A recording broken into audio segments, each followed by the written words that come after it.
Dad of the Year, Conor Orr, joining us here on the Go Long podcast.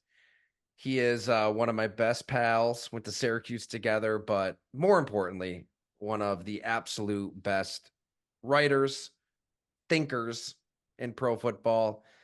Honestly, Connor, I know we always like to blow smoke up asses here with our guests, but no, I genuinely mean it. You write something, I've got to read it. Unlike the story I have not read, which is your amazing quarterback feature today. This is a potentially historic draft class, so cannot wait to sink the teeth into what you have at Sports Illustrated, and we're gonna get into it. But first off, how you doing, man? I know you've got one little one working the Legos, so you're multitasking here. We could not be more thrilled to have you as you do it all. Oh yeah, we got a sixth birthday this morning. I feel like when you feel like you got to do things all the way when you're going to do them, and so we're up last night decorating the house, and then you wake up this morning and you make the chocolate chip pancakes. Bus comes at 7:30, so you gotta be up to make them the pancakes, and then you know my son he got halfway through Lego Batman the movie yesterday, and so he asked me to pick him up early so he could finish Lego Batman. So we're making it all happen, dude. We're making every dream come true. So What we should have done is gotten Joey Molinaro on this podcast. We had him on last week, and he could like narrate all of that in a Mel Kiper voice as you're juggling everything here. I It's gotta follow Joey. That's terrible. He's the funniest dude on the planet. This is gonna be tough. um just a good dude too. We went to a show in Buffalo, me and my brother, and we talked to him for like 30, 40 minutes afterwards. So he's actually touring. So if anybody's listening, check his schedule out and make sure you get Yes. to his show. Connor, though, okay, the draft's here. Should we like bang out about 12 more mocks though before we actually get to this thing? Or what do you think? I was joking around. I like my thoughts on the mock draft are so well known at this point that when I go to call, coaches or, executives and stuff like that and get some information, I always lead with this is a critical part of the OR 1.0. And I think everyone knows now to laugh at that. Like, I don't take it very seriously. That said, there's a part of our business and there's a part of my brain like my mock draft was wild. I did one. I do like it. I like the process of it. I know it was wild. And there's still a part of me back there like fantasizing, like, what if I get eight right? And there's no reason to think about that because you're not going to. It's like trying to pick a perfect NCAA tournament bracket. It's just not going to happen. But what if it happens, Tyler? I don't know. It's true. You know what I like doing is on Twitter, just teasing like mock draft 72.0 and then putting a link in. And then, you put the picture on so it doesn't give it away. But then just send somebody that clicks to like a Jim Croce song. Or if you want to be happy for the rest of your life, if you want to be happy for the rest of your life, never made a pretty woman. It's just something ridiculous every time. That's what you I got to used do. to. There was one year where I tried to see if I get anybody to pick up on it when I was working for NFL Network, and I just made up a prospect. I just started tweeting about. I named him Don Stillman, and I was like this big fullback out of Rice. He's going to cause a lot of problems. Versatile tight end, And I just tried to see if it would get any traction because you know that there's people out there who don't know anything, and I'm not saying I know a lot, but there's people out there who don't know anything. They're like, oh yeah, definitely like round six, definitely want that guy for us. But it's just the whole thing's just a joke. Oh my God. Okay. Last thought that we'll actually talk about the draft. But when I was little, I would always ask my dad sports questions, just nonstop. Like, what's the most points Alonzo Mourning scored in a game? The most rebounds Larry Johnson had. It's 94, 95. So you only have like the annual basketball magazine that comes out. And my dad now, he goes, oh yeah, I just throw answers at you all the time. Like, yeah, just mess with me. 32.5. He made up a player once. I remember being on vacation in like Myrtle Beach at like 6 years old, 7 years old. And he said he made up a player named Eric Skapansky for the Los Angeles Clippers. And he had me on the ultimate rat race that whole week looking through my basketball magazines. Who is Eric Skapansky? Where is Gotta he? get a He didn't exist. Skapansky rookie card. I can't wait to get to that place as a dad with Oh Sonny. yeah. Just, make up a guy, have some fun with it. But okay, Jayden Daniels, it surprised me reading Bob's series how many scouts really view him as generational in his own right. That he might be better than Caleb Williams. So you did a ton of reporting on Jayden Daniels. What was your main takeaway? What So a makes him couple. special? And first, I mean, I always feel good when I agree with Bob because let's just start there. I mean, for anybody who subscribes to this podcast or Tyler's, amazing site, Bob is right. Like, it's not like, oh, okay, like some draft people know more that no, Bob is correct, right? And so it's always good to be on that side, and it makes me feel good to hear the same things that Bob is hearing. I talked to a few guys. One in particular that really interested me was, we let off the conversation with why aren't more people talking about why isn't there more outrage about the fact that the Bears never really gave him a shot as the number one player in the draft? He's like, I think he's better. I think he's more mature. I think he's been through more. And again, you hate to say things like mental toughness because we don't know these guys, but and this is kind of where my big reporting began with Jayden Daniels. This kid has, I believe, played in five different offenses. I think three different coordinators, two different schools. Um, and if you talk to GMs now, they really value that journey because they're like, this is what the NFL is going to be like. You're going to walk into a different locker room full of guys that you've never met. Like Jayden Daniels was saying, you ever go to you want to see two different groups of people, go to an Arizona State locker room and then go to LSU.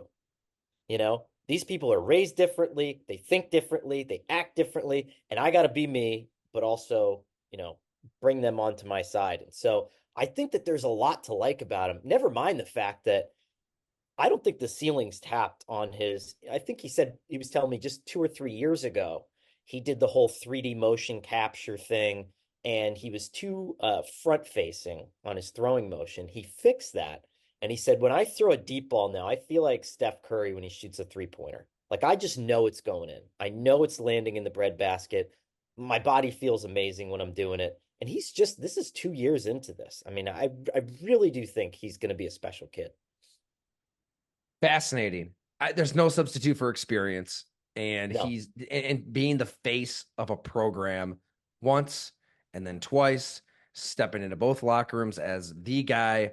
I want to ask you though, what was the reporting process like? How much time did you get with him? How close Yeah. to his world did you get? Jayden's amazing because, this is the third year in a row that I've done a draft preview cover for SI, and I've been very, very lucky to be able to do that. And, there are, and stories before that, obviously, but there are always networks of people and handlers and agents and parents and all this stuff, all these people that you have to go through. I got to interview Jayden at the photo shoot. We got to spend some time together out in LA. This kid shows up 25 minutes early, on time, or 25 minutes early in his own car, drives himself.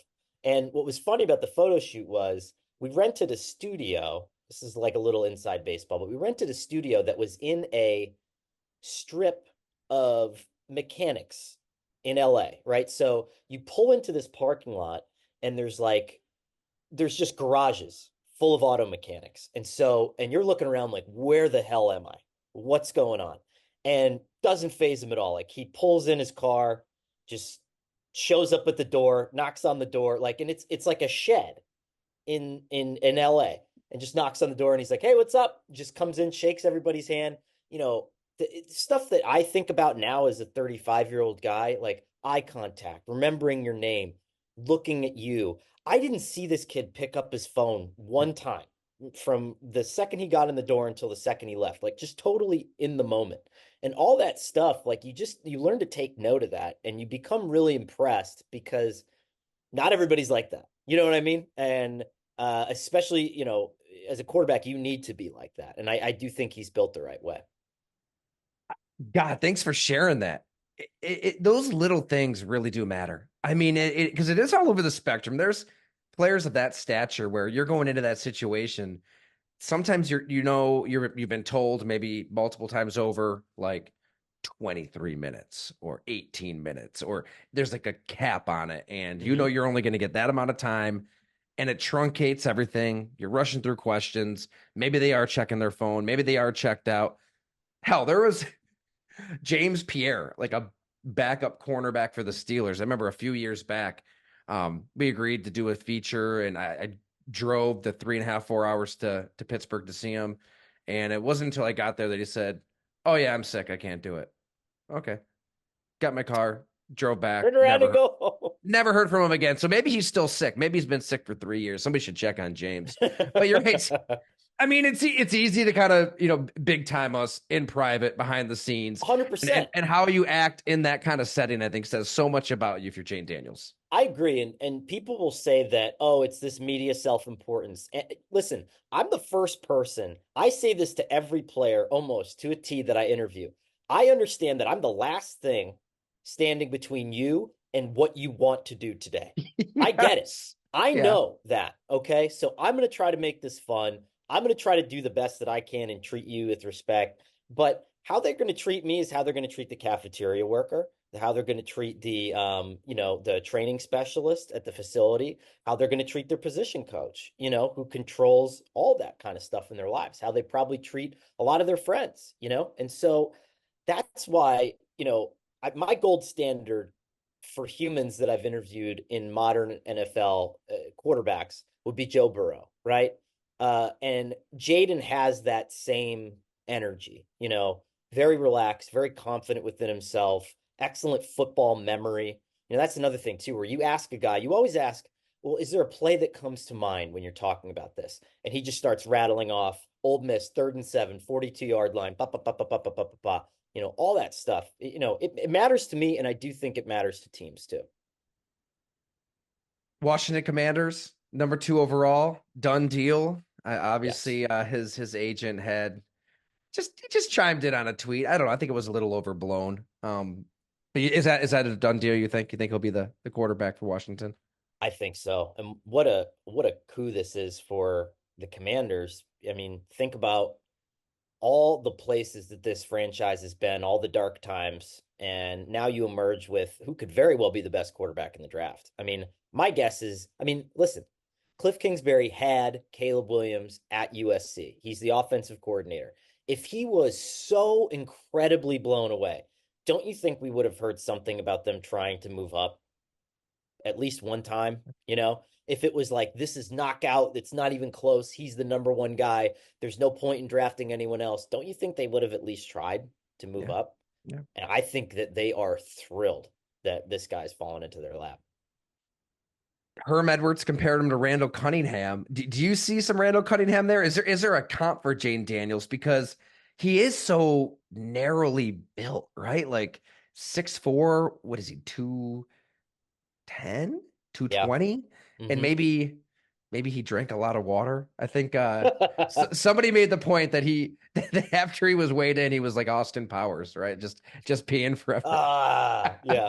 um, but I can't really think of anybody built like him who plays like him. And it is very straight ahead as a runner, right? It's Yep. and he really isn't improvising and creating outside the pocket as a passer, but for what he does, the deep ball, the running, the executing, like Cliff Kingsbury, Anthony Lynn, I think it could be a great fit. But does anybody else come to mind for you as you reported on it? No, Randall was so good that when you told me that, I'm actually working on my Jayden column now for the draft, and I said he runs like Randall Cunningham. So that was good. I stole that from everyone knows that's where I got it from. But it is, that's what it looks like to me. Now, the I remember doing the Bryce Young story last year, and I think a big part of Bryce's story was that Bryce is like an armadillo, and whenever you come near him, he rolls up in a ball and he gets down. He's defensive, and he's learned that throughout his career. Jayden's always been the biggest kid in high school, and it wasn't really until LSU that he started taking some very serious hits, like big hits. And I do think that to me, if I'm Cliff Kingsbury, Dan Quinn, like I'm bringing in whatever wildlife experts. Rex Ryan brought in the Derek Jeter to teach Mark Sanchez to slide after the Jets drafted him. Like you're going to need that. But once you have that drilled into him, you know Cliff Kingsbury's a good offensive coordinator. And they have good receivers. They have a good offensive line. Like, why can't this team win 7 or 8 games in his first year? Another quarter. I mean, Michael Penix. He's at Indiana. He has all of the injuries. He gets to Washington. I know that Michigan game is the last thing a lot of casual college football observers may remember, but I was really surprised. A scout out on the West Coast. I asked him about Penix, and going into the question, I'm picturing a quarterback who doesn't move. Like his platform needs to be clean. And then the receiver is 5 to 10 yards open because subconsciously we're told how great these receivers are. And this scout said, no. When you look at him closer, like he's thrown in the tight windows. Mm-hmm. Those receivers, Roma Dunze, they're not exactly getting a ton of separation. And maybe schemed up in the right offense. You think of like a Mike McDaniel offense, he will get that platform. That quarterback and that in terms of fit, if he gets with the right coach and the right team, Penix could have a chance to be special too. I don't know. In your report, like what stands out with him? Do you agree with that, or do you think that this is just a highly decorated college player who can't really move well enough in the pro game? No, I agree. I mean, and you think about Penix in the context of all the other kids who have been available. Like Bo Nix has been at Elite 11, and in that world since he's been 5 years old, right? Even Jayden Daniels has had he had his, biomechanics checked out when he was in high school. All these guys are 5-star recruits. Penix went to Tampa Bay Technical High School. He said that his offense ran 10 plays in 4 years. 10 different plays in 4 years. He faced two coverages, and his trainer was his dad who made him go in the garage and do power cleans. So you get to Indiana and you're playing in the Big Ten, and he's like, I don't know how to read a defense. I don't know how to watch film. Nobody's sitting there and telling me. I don't know how to run an offense. So what do I do? I intimately watch my receivers during practice. I figure out what they're good at. And then during games, I kind of put it together like, all right, this guy seems to run well when we run drag routes. He's probably going to be open on this play. Basically, just learns offense through survival. And then as he gets older, people teach him how to watch film. He gets into a real offense, gets into this great program at Washington, has real wide receivers. And all of a sudden he takes off. And not to say that he didn't before. I mean, at Indiana, when he admittedly was still learning how to read defenses, he had them ranked as higher than they've ever been since the 1960s. I think this kid's a winner, and big. Like when you meet him, like physically imposing, has that massive handshake where you can almost like encompass your entire wrist, and just a sweet human. I really do think I think that personality endears well to a locker room. Who's going to bust out? What's your take in that Who's department? who's going to draft Penix, or who do you think's going to break out from the QBs? Oh, I'm sorry. Who do you think could be a bust out of all these quarterbacks? Mm, I don't know. I mean, I am I am not as big of a McCarthy fan as everybody else. And I know that's probably because he came on late enough where I do think that you're basing it a lot on a body of work with a really, really good head coach. And I also think that this is what draft 14 for us, right? You start to hear things at certain times and then you become suspicious of that or under certain circumstances. And it's like with McCarthy, how much of this stuff is Harbaugh driven? Yeah. And how much, Harbaugh's had good quarterbacks. Andrew Luck was good without Jim Harbaugh, but like Harbaugh's also, Colin Kaepernick was in the Super Bowl with Jim Harbaugh. You know what I mean? And so is it one of those situations where a lot of this is Harbaugh driven, a lot of this is circumstantial? You played really well on a team that I don't know, there was a lot going on with that Michigan team, and I'm not trying to take anything away from him at all. I'm sure he's going to be great. I have him going 14th, I think, to the Raiders. But if I had to rank them personally, I mean, I like Jayden the best. I like Caleb too. I like oh gosh, now I'm going I like Drake May 3. I like Bo Nix 4, Penix 5, and McCarthy 6.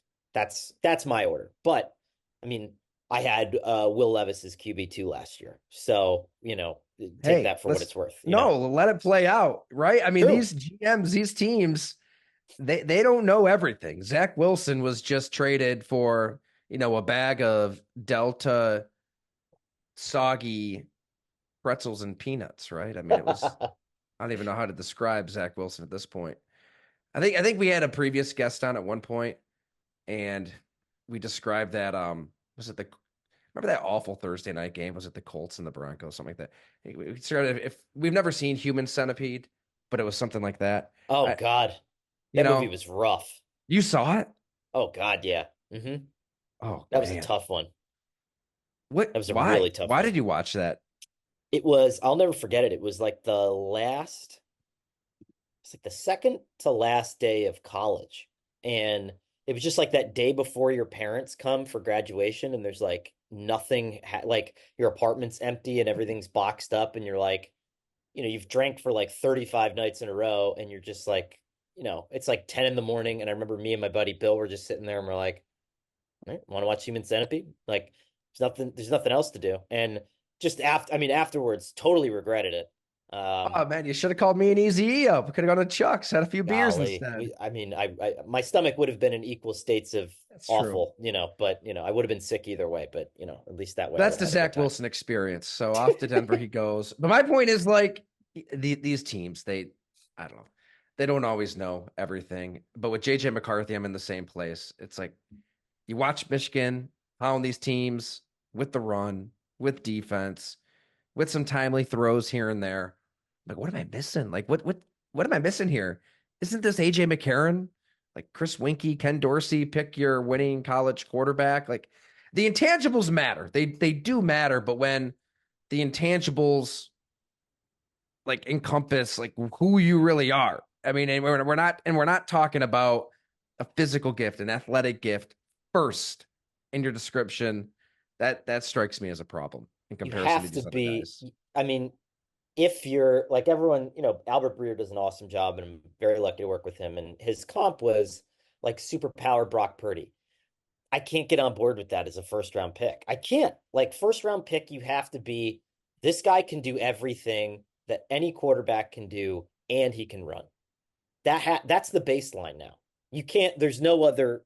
If you're not if you're not going to be able to and I mean Daniel Jones can run zone reads, so it's not hard, but it's like if that's not your baseline, then I think that you're in trouble. And I'm not saying JJ's unathletic. I'm just saying if you compare him to the rest of the class, it's like, okay, what's his superpower? And I don't know if I can answer that very quickly. And before we lose you, is there a random prospect and you can make him up if you want? That's Conor Orr's guy. Is there Yes. somebody that you really, really like? Could Yes. All right. be any position. Okay. So I'm going to stay at quarterback. And I asked around and I wanted to know, I was like, who's Brock Purdy? Who am I going to find in round 7 that's going to blow me away, that's going to be starting games within 2 years? And my guy this year is Austin Reed, quarterback, Western Kentucky, uh, Division II champion at play Florida. It's like Florida Western or West Florida. Um, but That's a ridiculous. school? West Florida. Ridiculous kid. Super smart, incredibly talented. Um, Watch him play Ohio State because Western Kentucky played Ohio State last year. It was funny. I was like, I was watching the Ohio State game, and you should have gotten a PI on that first drive. I was like, I think you guys could have gone up 7-0. And he's like, oh, you talking about the post when it dip, and he just starts. He knows exactly what I'm talking about. And this was a play from whatever 10 months ago. He knows the down, he knows the distance, the time on the field, the throw.